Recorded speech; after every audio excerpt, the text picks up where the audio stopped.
Hashtag Cliché Tarot Reader. Am I a Cliché Tarot Reader? Or probably more accurately, how much of a Cliché Tarot Reader am I? This is a really fun tag started by Anna of Astral Tarot. I've been watching quite a few of the videos. They're really fun, and I've come across some new people, which is always exciting. I'm very happy to meet them. And some of the people have added their own perceived cliches to the list, but I'm going to be sticking to Anna's original 11 cliches. They're not really questions, they're more like cliches and do you fit or don't you? And I will, of course, put a link to her video in the description. So, hi, nice to see you all, by the way. I know it's been a little while. This is fun. This is something fun and interesting, and I couldn't resist. So here we go. Number 1, do I have multiple versions of a single deck? Oh yeah, I mean, it's Rider-Waite-Smith is my go-to deck. It's my bread and butter. So yeah, I'm going to have multiple versions of that. Not really sure why. It's just, you know, it's just, I love it. So I've got, this is a 1980s standard yellow box US Games one. It's got the copyright on it. You know, I've got that one. That's my workhorse deck for, you know, readings for others, you know, and for myself. You know, I'll grab it quite often. But as a treat, because, you know, if you love Waite-Smith, you kind of want to have one. I have a blue box with no copyright. I like that. But more to the point, the colors are nicer, gentler.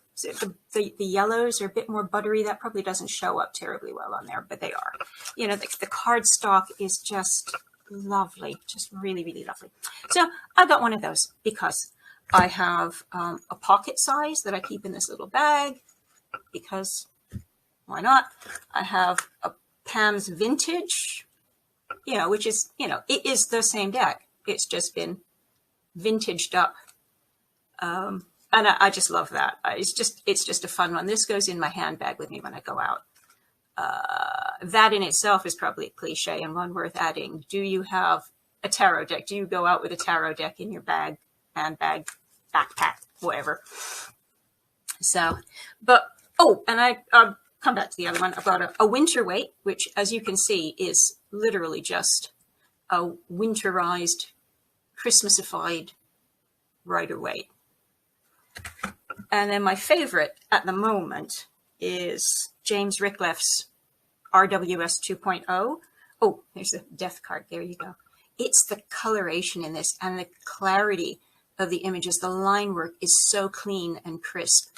And then it's got these amazing backgrounds. Let me see. Oh, look at that. You know, really grim. That's the kind of day when you'd be sobbing your heart out, you know. But that's probably the one I use the most, and it's the cardstock is gorgeous. So yeah. Oh yeah, definitely. And I've got Rider-Waite-Smith clones as well, but I don't really count that as multiple copies because they are individual things in themselves. Like I'm looking, I've got a Tower of the Magical Forest. It's clearly Rider-Waite-Smith images, but been completely transformed by the use of cute little animals. I love that deck. So yeah, I definitely covered number 1. Number 2, backup copies. I only have a backup of a single deck, I realize. I mean, I have a backup of my favorite Lenormand. I have not so much backups. It's just sometimes I find a quirky little deck that I like and I think I'm going to buy a few copies of that because it's the kind of deck I would like to gift to other people if the opportunity arises. But deliberately bought as a backup, there's only one. I found this Russian Tarot, and it's literally just called Russian Tarot. It's published by Vector. I can't remember. I should have looked up all the details of it. It's published a while ago. In fact, I think the little monogram on here says 1993. So, and I'm just really drawn to that artwork, and very, very taken I was with this deck. And I had to get it from Russia. So I thought, I want a backup. It wasn't expensive, but it was fiddly to get. And I thought, I'll make the effort now and I'll get a backup just in case, God forbid, anything happens to this one, because I would really be heartbroken. There's a 4. There we go.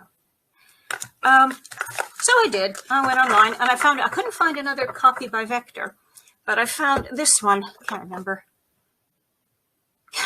remember. So this is the Vector box. Very, very simple, very plain. And then I found this one. But of course you couldn't see it on the thing, but I mean, the first thing you'll notice is it's considerably wider than the other one. And when it arrived,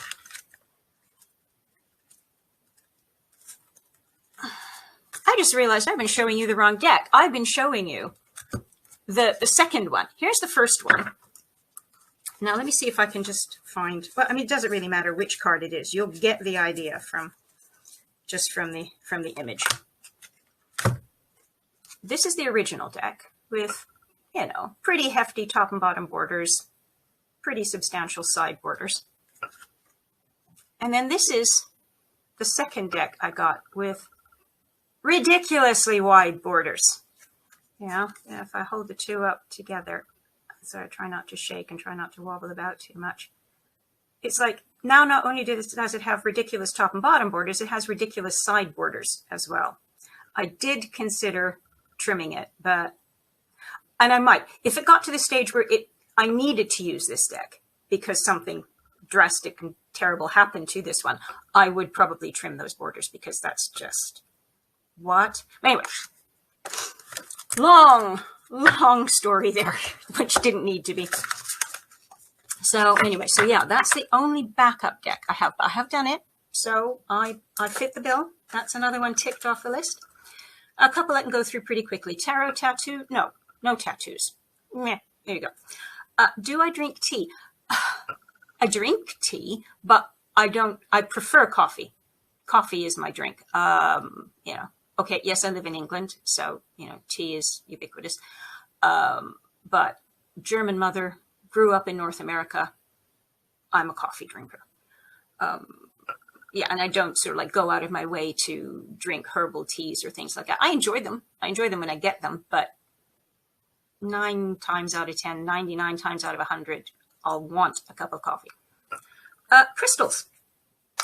Yes, am I into crystals? Yeah, I'm into crystals. You know, I mean, if you go out and spend your good hard-earned money on crystals, you must be into crystals. And I've got a fair few, but I'm not absolutely mad about them. And they don't really play an integral part in my tarot reading. They're more the witchy side of my doings. That said, I do have one. Where's it hiding? Oh, it's hiding around the back here. I have to be a bit careful. I want to bump the camera. I have a sodalite that I sort of keep around for reading. It's sort of a touchstone, so to speak, for truth and clarity. So I like to have that one in my reading space when I'm reading. It's a beautiful one. It's this really dark blue. There's hardly any white in it. In fact, there's no white in it. There's just little slightly lighter shades of blue. And then I have, I took it down already. Well, it's not really a crystal point. It's sort of a broken crystal point. But this is kind of like a connecting stone. This is to connect me to spirit guides.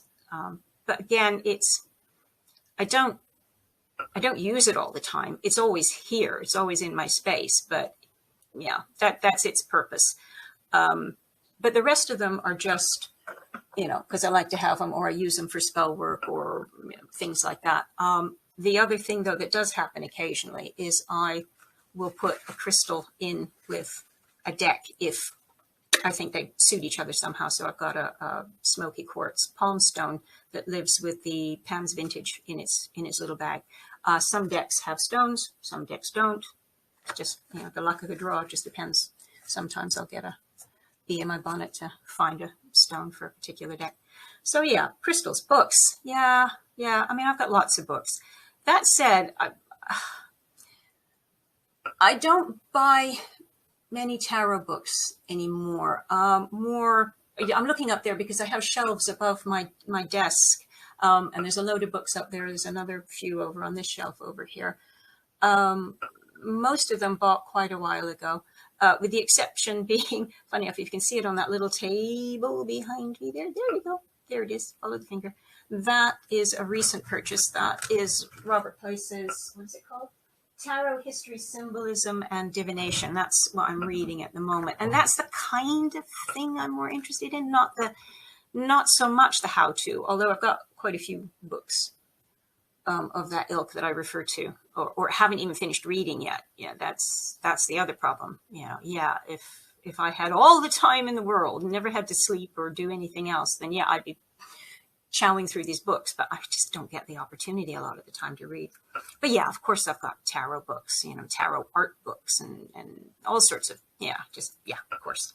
Tarot journal, no, not specifically. I have a journal. Oh, well, I've had journals. For the most part, they're, spiral bound notebooks, frankly, that I write stuff in. And it may be tarot related, it may not. I don't have a separate book just for tarot work or tarot thoughts or anything like that. It just all goes in the one place, because otherwise it's crazy making, because it's where's this book, where's that book, where's the other book? Oh, I can't write this down now because I haven't got the right journal with me. Nah, not having that. So we don't do that. Shuffle. Oh my God, yes. Shuffling. What is it about shuffling? She reaches out, grabs a deck. It's so crash. She does an absolutely dreadful job of it. I'm trying to shuffle up here, and I don't normally shuffle up here. But yeah, I have decks sitting out on my desk all the time. And sometimes I will just grab one and shuffle it for no reason whatsoever, other than the fact that it's relaxing, it's calming. The sound is wonderful, especially if you've got a nice, cardstock, particularly a nice cardstock. This is a nice cardstock. This is the, I can't do it. There we go. This is the RWS 2.0. But yeah, I'll just shuffle. I might turn a card at the end of it and go, oh yeah, okay, cheers. Yeah. But it's just the act of it. It's just something tactile, lovely. Don't know. Can't explain it. But if you're, that kind of cliche tarot reader, you get it. It doesn't need explaining. So next, fairy lights. Yeah. I referred to the shelves up here earlier. The shelf directly above my desk is what I sort of term my personal altar or sacred space. And there's a little string of fairy lights along the back of it that are twinkling away 24/7, 365. And in the window, you can't see it because it's really blown out by the sun. But there's another string of fairy lights in the window, and they're also on 24/7, 365. So yeah. Oh, and then I even brought this over to show. I've even got this little bottle that's got, I don't know if you'll be able to see it. Oh yeah, I can see it sort of on this side. They don't twinkle, but they're on. Yeah, I love them. I absolutely love them. I don't know. It's just something that makes me happy, makes me feel comfortable, makes me feel like this is my space. Love it, love it, love it, love it. Candles, yes, I love candles. I love to light a candle occasionally, not again specifically tarot, for tarot reasons. Again, it's more witchy stuff, but every once in a while I'll get the urge to have a candle burning while I'm doing a reading. And I have a bunch of little, votive candles and things like that, sort of behind the screen, because I'm this is my working desk here, this is my computer and everything. And then I'll dig them out. They're all over the place. There's a bunch of candles up there. There's a bunch of candles behind me. I've got boxes of candles. Candles. And finally, designated space, which is, of course, what I've been referring to here. This is my computer desk working area. And I live on my computer, much probably to my husband's annoyance and everybody else who knows me concern. I live on my computer. This is where I do my readings. All my decks are around me within, reaching distance pretty much. Certainly the ones I use regularly are out on my desk. So yes, it's nothing fancy. It's nothing special. I do everything here. Yeah. So, but this is where I read. This is where I'm most comfortable reading. So yeah. So I sort of went through that, had a look, and did the maths, and I'm apparently 73% cliche, which I think is reasonable. Yeah. Yeah, I can live with that. That's good. You don't want to be too much of a cliche. That would be awful. So yeah, that's it. It's a fun one to do. I enjoyed it. I enjoyed thinking about it and sort of digging out all my Waite Smiths and going, wow, Judy, really? But hey, it's what we love. It's what we do. I'm not doing anything else that might harm anybody. So yeah. Yeah. Go do this tag if you're interested. I'll be looking out for a few more. It's quite fun. Thank you to Anna for starting it in the first place. I think it's a really cute idea. And now I'm going to get on with the rest of this really hot day. Well, get on with as little as possible on this really hot day. Oh crap, I've got laundry to put on. Must go do that now. Bye. Hopefully I'll see you all again soon. Take care.